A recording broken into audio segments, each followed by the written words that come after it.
Who do we have with us? We've got Jarrett Pazaharnik.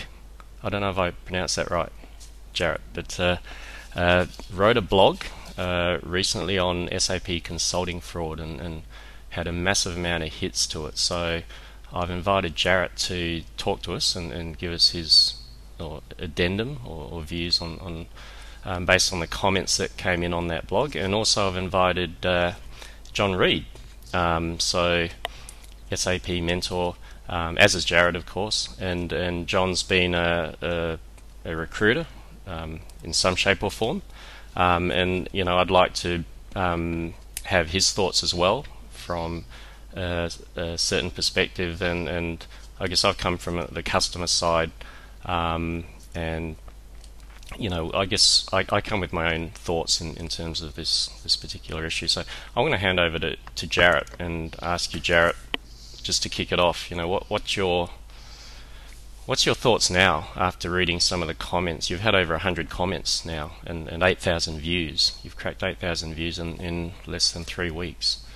So how do you feel about what some of the people have said in the Yeah, it's pretty commentary? amazing. I still remember, I was just following Twitter along, and Andy Klee posted something that says, "Look at this crazy job description," and I started to look at it, and it was, looking for someone for $50, and it was very clear that it had to be a female for $50 to do a technical interview only. And I saw that really quick, and I thought, well, that's blatant fraud there. And then, the weekend passed by, and it sort of kept gnawing at me, and I thought that I realized that actually I had a platform to actually sort of bring this out to a broader audience, because I've seen fraud firsthand many a times over the last 14 years, and one of the things that just shocked me in the comments is, in a bit of a sad way, is everyone had an example.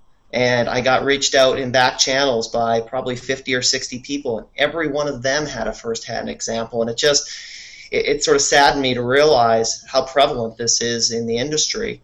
And if you're looking at 60 or 70 comments, some of those were my responses, obviously, to get it up to 100. But if you're looking at 70 people that were willing to publicly write that they've experienced that, I think you can easily multiply that by 10 or 20 to get how many people have really been affected by it. And one thing I think is that the customers don't realize this is happening. And not to say customers aren't aware of the SAP industry, but I just think that sometimes, and John, I'll be curious to hear your perspective, being at a customer, but I just don't think that enough customers realize this is going on, and I really believe it can be avoided. And that's where I'm hoping we can talk about today, is ways that customers can avoid this happening to them. And by doing that, over time, this fraud will be reduced. And that's good for the customer. It's good for my role as a consultant. It's good for recruiters, and we can talk later on, but it's really good for SAP as well.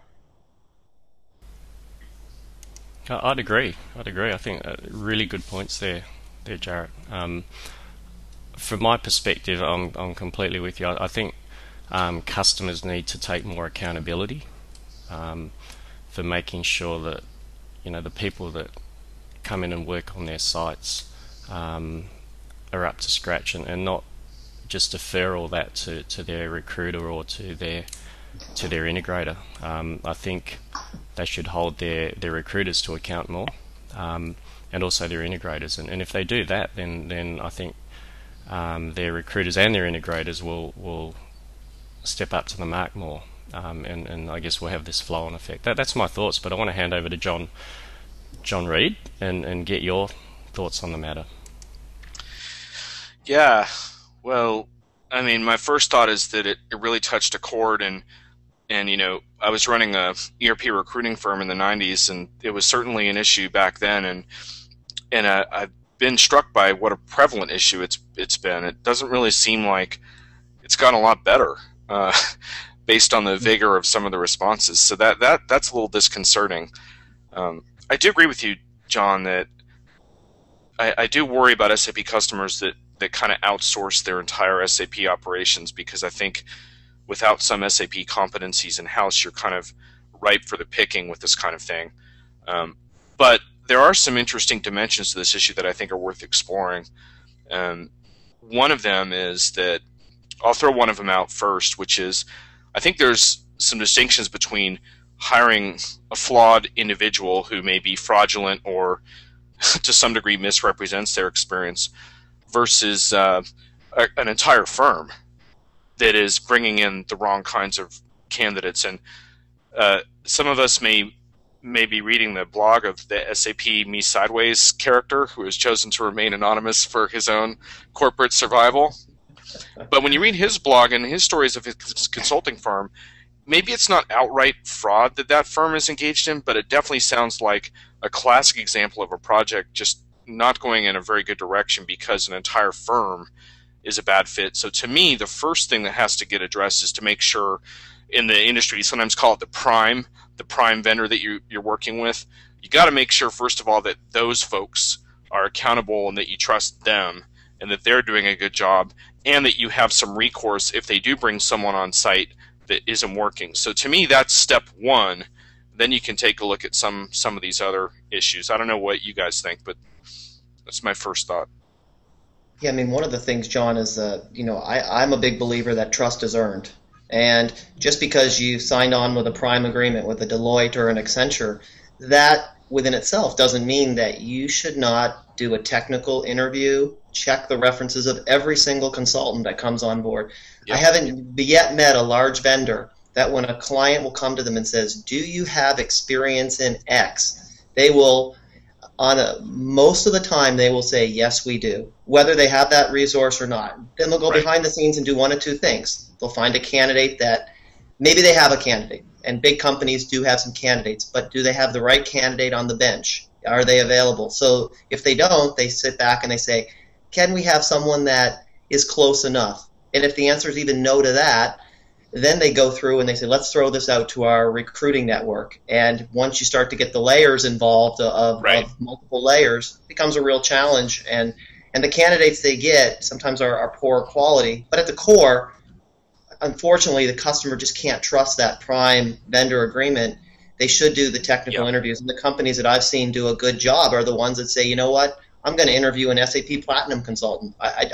Just because you're a Platinum consultant doesn't mean that you're going to match up to our skill set and that you have what we need. And if you do that, you keep the prime vendor honest, and over time they realize we've got to provide solid candidates for this relationship, and the customer gets a lot better caliber resource.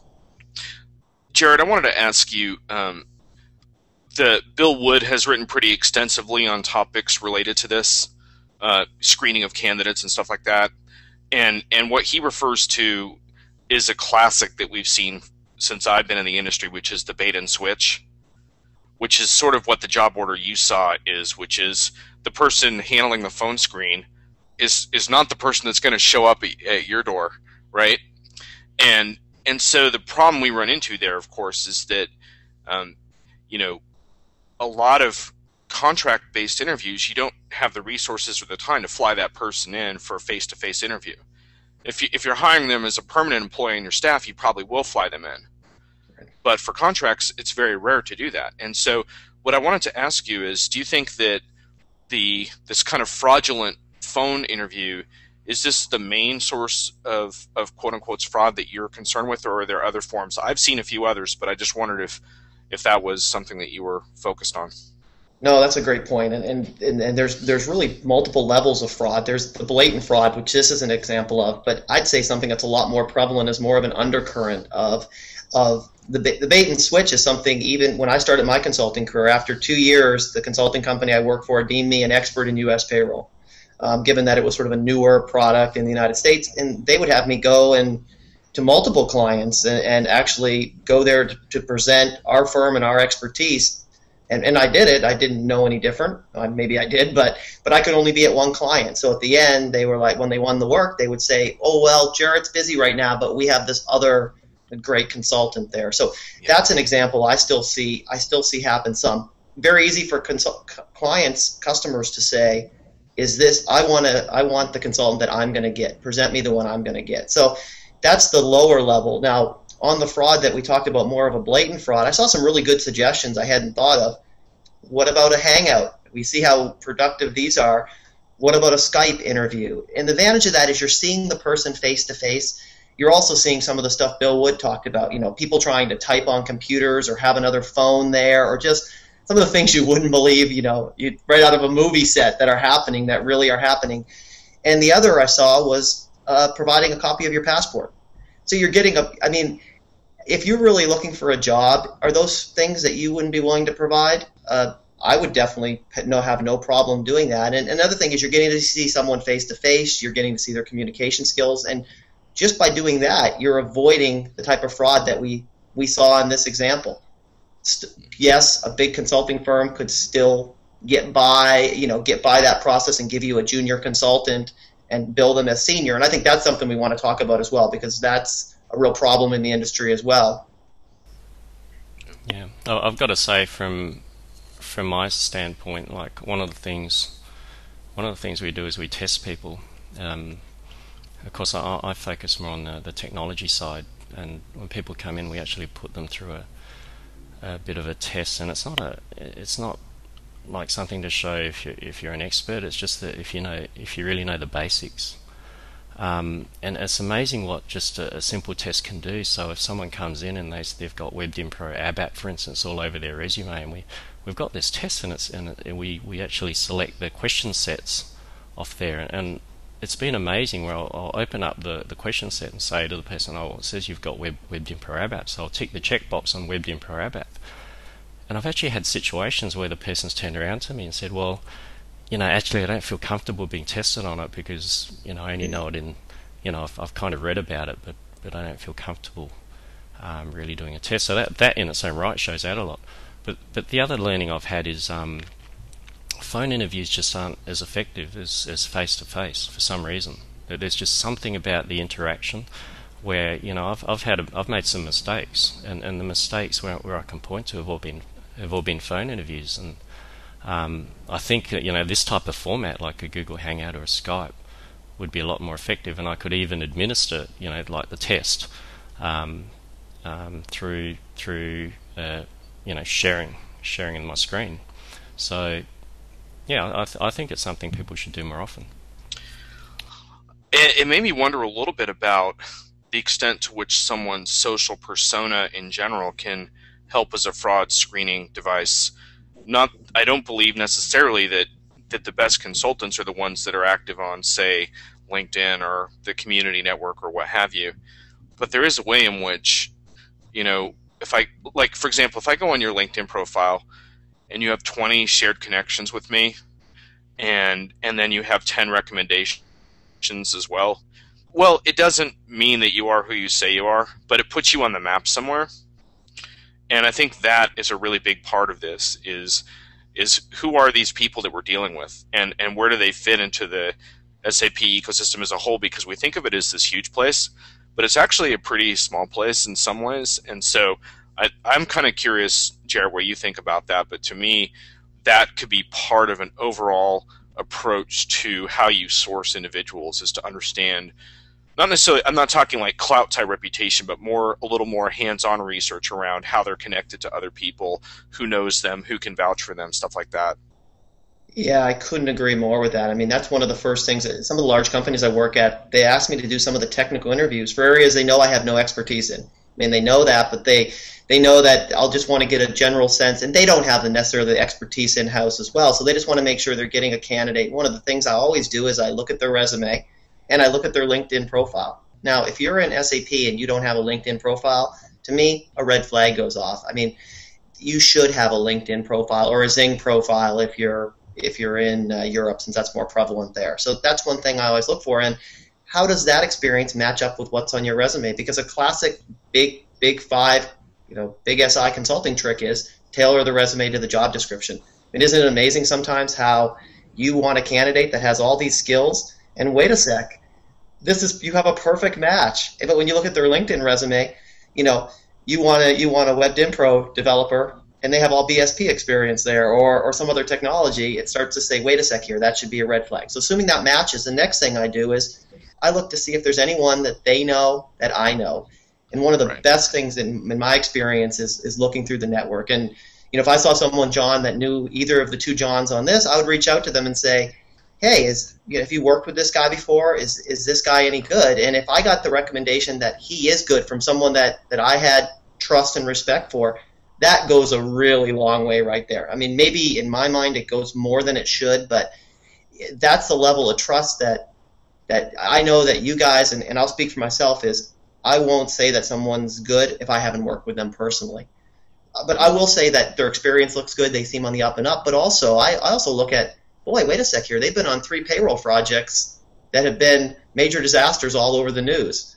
I'm not going to just, not take them because of that, but I want to understand what their role was in that. So really a lot can be gained by that. And if you don't have a LinkedIn profile, I'm not saying that's the end-all, be-all, but I think that's a good first step because you want to do a little bit of legwork, even typing their name into Google and looking at their SCN contributions. Now, if they're asking more questions than they're answering on SCN and you're hiring them to be an expert, then that's a real problem. And if you go onto SCN and you see they're seeing things like, please provide me blueprint, or how do I do something very basic, that should be a real red flag to say, wait a sec here, is this person really an expert that we want to be paying money on?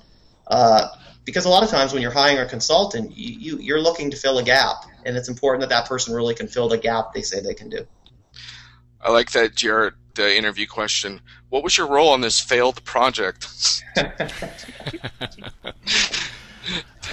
I saw in the comment thread, I think it was your comment thread, it might have been Bill's because I was reading up on his stuff, but there was a scenario of a recruiter who took a job themselves and outsourced the ABAP work every night.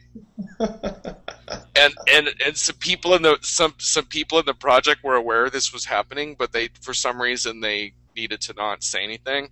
And I was just thinking, like, what a sad situation and what a stressful way to earn a living, right? I mean, it's one thing to like sit in a phone desk somewhere and imitate like 20 personalities. That's bad enough, but to actually show up on a work site knowing that you're not competent to do what you've been asked to do, that's mind-blowing to me. And make no mistake, John, that happens all the time in various levels. But I have someone reached out to me yesterday and had this interesting example based off the article. They were telling me that they had this consultant that they hired in with all this experience, but they could never answer any questions in a meeting or directly to the client. That nothing. And they would go back to their desk, and within an hour, they would always come back with the answer. So what they finally realized was it was a woman, and she had no SAP experience at all, but her husband was a very senior SAP consultant, and he would get on the phone with her and guide her through. So, I guess in the age of dual income families, I guess that was a sacrifice they decided to make, but it was all, at the expense of the customer because, you're not getting... In a perfect world, I would have liked to see that customer say, you know what, let's hire this other guy if he's so good as a remote consultant. Let's think of another arrangement, but to have someone on site that doesn't know is just awful to hear. And I can't imagine having that feeling, going in and not knowing what I'm told everyone I'm there to help. Okay, I want to play devil's advocate with you guys and ask you, suppose someone says, if we're looking at people in terms of what they've already done and all that, are we creating some sense of a walled garden? And what about people that want to break into the industry? So what's a legitimate way that someone can get into this industry? Someone sent me an email recently and said, like, I'm a JD Edwards person and I'd like to get into SAP Consulting. Can I do some certification or something like that? I know that's going to open up a can of worms, but I'd just like to say, John Reed, what's your thoughts on that? Well, first of all, I'm not a huge advocate of coming into this industry as a consultant anymore. I'll be interested to hear Jared's take on this, but I'm not a fan of it because I don't feel like a customer should have to pay consulting rates for someone to learn. I just don't. Now, it's nice in a sense that ERP packages like JD Edwards do have relevance to each other. It's not like completely different fields, but there is a learning curve and a challenge around that. And where I like to see people evolve is from roles as full-time employees on customer sites. I think that's really the best way to get into this field right now. And that's where I like to see people grow. So for example, on the functional side, if you're a JD Edwards professional and you want to work in SAP, get a job on a project where there's JD Edwards maybe in some subsidiaries, but then there's SAP in the headquarters. And over time, work your way closer to that project, perhaps as a user, maybe a super user, and eventually on the implementation team from the customer side. And that kind of gradual transition, to me, is the way to go without ripping off the customer. And I'm really uncomfortable with. Now, I know Jarrett makes a really good point as far as maybe some junior consultants, if they're paid appropriately as juniors and marketed as such, maybe that's okay. But in general, I'm just not persuaded that junior consultants have an impact on SAP projects. I think I'm a fan of senior SAP consultants, and I think the way you get that is by working as an employee for a period of time. A lot of consultants don't like to hear that because they want to feel like they can hit the ground running and provide all this value because they have all this overall business process knowledge and stuff. But in the world I run, you learn by doing, and you learn in an industry, and you learn by working your butt off for a number of years. And then you start looking at maybe if you can be a consultant someday. Yeah, I very much agree with what you said, John. And just one thing I'd like to sort of state is I've worked at some big customers where their internal staff is a higher grade consultant than I see at a lot of firms. So first of all, I think some people think, oh, well, it's just a stepping stone to being a consultant. But one of the things that I always recommend when people reach out to me, and I also question sometimes why people want to become an SAP consultant, and I see, articles like we saw yesterday on mobile that are throwing out numbers like the average makes $240,000 a year. I guarantee that some people read that and said, you know what? I want to make $240,000 a year. I want to become a mobile consultant.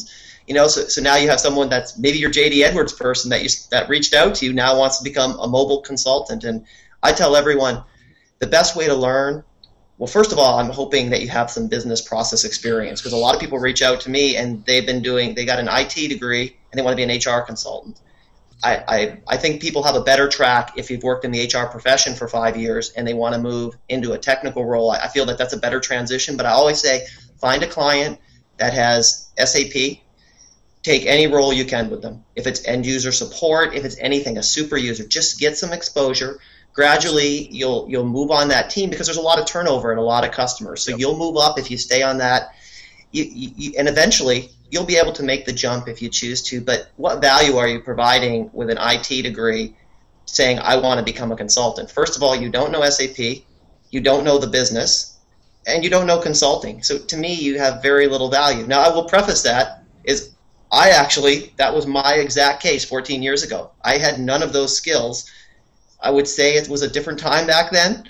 I mean, I got lucky. I just don't think that those opportunities are there today. And, I have to say, I don't want to open up a can of worms with certification, but I have to say that certification does set some false expectations. There is still a message out there that if you get certified, you can get a job in SAP. And two things to note on that. One, there's a LinkedIn group that I follow that has a discussion thread with 1,500 posts that says, how come I can't get a job with my certification? So right. That's one. And two, we saw an article this week by SAP Education Group that there's 620 SAP certified HANA consultants. There's 5,000 people have taken SAP HANA training. Wow, that's great. Dollar signs everywhere for SAP internally. But yet, we saw Jim Snobate say there's 18 live implementations worldwide at the end of the year. And I know that SAP has done at least half or three-quarters of those with IBM and HP, and some other firms doing the rest. I would bet that no more than 10 of those 620 certified consultants were on one of those projects. So now you have 600 consultants that think, right, wow, this is a gold rush. HANA's a gold rush. Mobility is a gold rush. How do I get in? Some of them will do it in an ethical way. Some of them, I really believe, will be part of a future fraud, trying to jump on this any way they can and claiming they have experience. And I know John had a great post there, is you need to have the experience to back up the certification.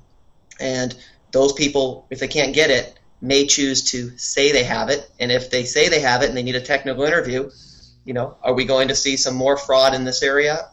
I don't know, but I have to think that that's part of the problem as well. Yeah. Okay. So I'd like to just have a final question to you guys. So, what do you think we can do better or what do you think customers could do better to basically stand out in this fraud? So, John. Well, I think it gets back to the point from the beginning of this, which is you have to take a large amount of responsibility over the people that show up on your project and make sure that any vendor relationships that you form are give you terms that are favorable towards reviewing those consultants and making sure that you get the ones that you want on your project, and if they don't work out, they're gone, no questions asked. And so I think a big part of it is realizing that I don't believe you can outsource all of this stuff. I know a handful of customers outsource absolutely everything in their IT department, but I don't see SAP as primarily an IT product, so I don't see how that can work. So I think you have to take some responsibility. I think that's a really big part of it, and the rest of it is just to understand that there just aren't any shortcuts in SAP, and I think a lot of this issue comes down not to criminals and bad people, though there's definitely some of that, but there's just shortcuts all around. Jarrett was referring to it around shortcuts to getting into HANA, or on the company side, shortcuts in terms of paying less to get a more qualified resource. And what you come to understand is that, like, you talk, for example, to a boutique firm with senior consultants, they're all going to be fairly expensive. Now, you might be able to get a better deal with a smaller firm, but really good consultants are worth their money. And when you try to shortchange that and cut corners with costs, sometimes that comes back to bite you as well. So I don't think there's anything more to be said except continue the conversation and learn from other customers, learn from your peers, and take control of this issue a little bit.